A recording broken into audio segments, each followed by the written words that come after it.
وما لنا ألا نتوكل على الله وقد هدانا سبلنا ولنصبرن على ما آذيتمونا وعلى الله فليتوكل المتوكلون. Nah, terakhir, ini yang menjadi kunci, siapa sih yang dikatakan ulama itu siapa? Imam Syafi'i menyampaikan, wa man lam yasun nafsahu lam yanfa'hu ilmuhu. Barang siapa yang dia tidak bisa menjaga hawa nafsunya, maka ilmunya tadi, dari hafalan Qur'annya, dari fikihnya, dari sunnahnya itu, dari pengetahuan bahasanya itu, enggak ada manfaatnya kalau ilmu ini tidak bisa menjaga diri kita dari keterjerumusan kepada maksiat kepada Allah Subhanahu wa taala. Maka hendaknya kita yang telah mempelajari kalam Allah dalam Al-Qur'an maupun kemudian sunnah Nabi sallallahu alaihi wasallam, mari kita lihat introspeksi. Seberapa jauh yang kita pelajari dari agama ini sudah menghalangi kita dari perkara-perkara yang Allah Subhanahu wa taala larang.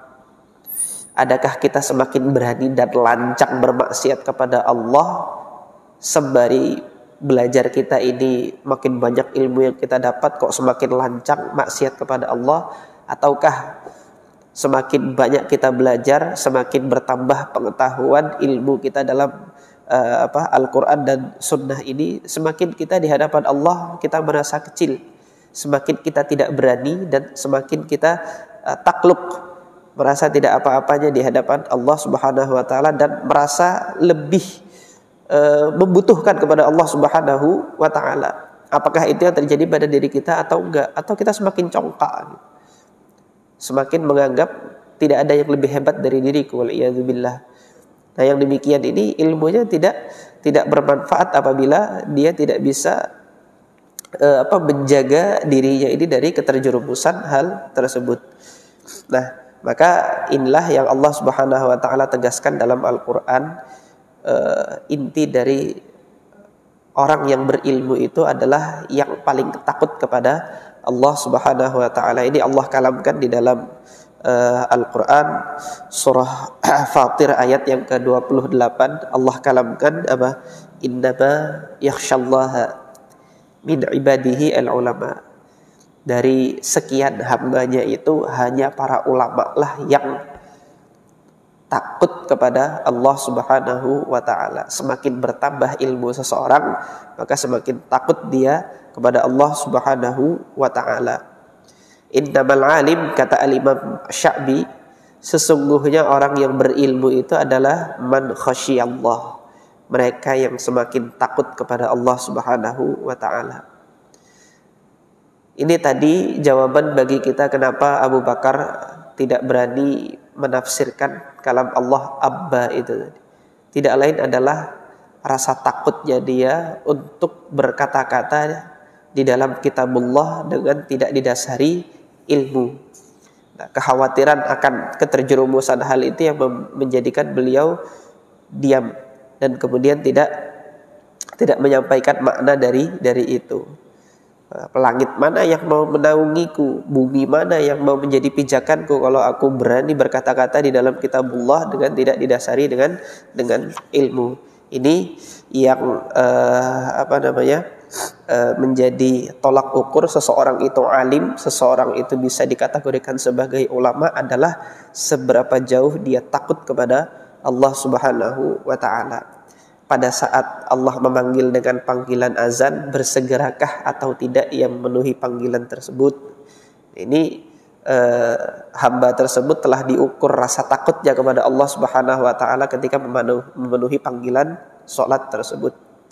Nah, ketika Allah Subhanahu wa taala berikan kesempatan untuk bangun malam, bersegera ingatkah kepada Allah Subhanahu wa taala untuk sekedar mengambil air wudu dan kemudian salat beberapa rakaat, menengadahkan tangannya meminta mohon ampun kepada Allah?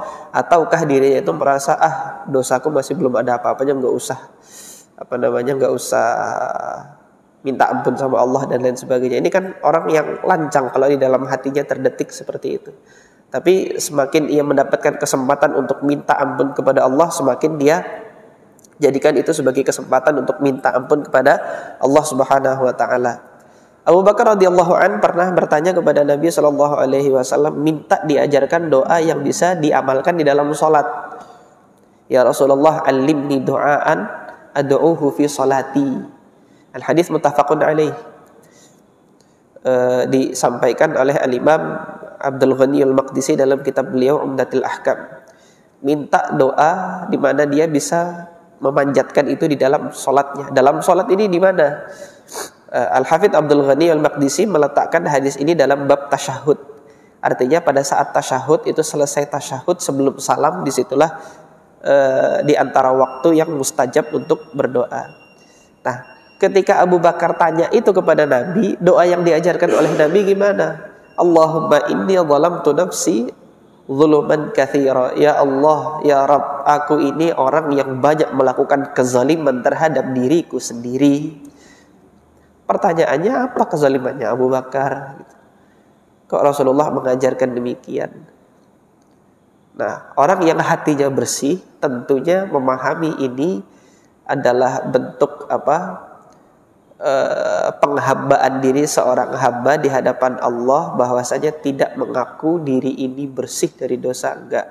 Harusnya ketika kita menengadahkan tangan minta ampun kepada Allah, akui dulu, tundukkan diri dulu bahwasanya kita ini bergelimang dosa, melakukan banyak kesalahan yang mana kita tidak mengetahui dan Allah lebih mengetahui itu. Tetapi karena rahmatnya Allah, Allah belum mengazab kita sampai sekarang. Nah, ini yang diajarkan Nabi kepada Abu Bakar. Allahumma inni zalamtu nafsi zuluman katsira wa illam taghfir li, kalau tidak engkau ampuni aku minal khasirin, maka aku adalah orang yang merugi. Faghfir li maghfiratan min indik. Maka dari itu ya Rabb, ampunilah aku dengan maghfirah, dengan ampunan yang berasal dari engkau. Faghfirli maghfiratan min indik warhamni, dan rahmatilah aku, innaka antal ghafurur rahim, karena engkau adalah ilah yang ghafur dan ilah yang yang maha rahim, maha ghafur dan maha rahim. Ini doa terbaik di antara doa terbaik yang kita panjatkan kepada Allah Subhanahu wa taala di dalam salat kita setelah tasyahud. Bagi antum nanti yang sholat sunnah dan ada sholat sunnah yang di luar sholat wajib gitu, ada kesempatan sebelum salam itu, ketika sudah selesai tasyahud, baca doa ini atau doa yang lain yang juga diajarkan oleh Nabi, minta perlindungan dari 4 hal ini: azab neraka jahanam, azab kubur, fitnah hidup dan mati, dan fitnah dajjal. Yang demikian perbanyak doa setelah tasyahud ini. Kiranya itu yang bisa kita pelajari pada kesempatan malam hari ini. Mudah-mudahan Allah Subhanahu wa taala menjadikan manfaat apa yang kita pelajari ini dan menjadikan kita semakin giat untuk tafakuh, memahami apa yang Allah Subhanahu wa taala kehendaki dari hambanya melalui mempelajari kitabullah dan mempelajari sunnah Nabi sallallahu alaihi wasallam ini. Kita akhiri, subhanakallahumma rabbana wa bihamdika asyhadu an la ilaha illa anta astaghfiruka wa atubu ilaik. Assalamualaikum warahmatullahi wabarakatuh.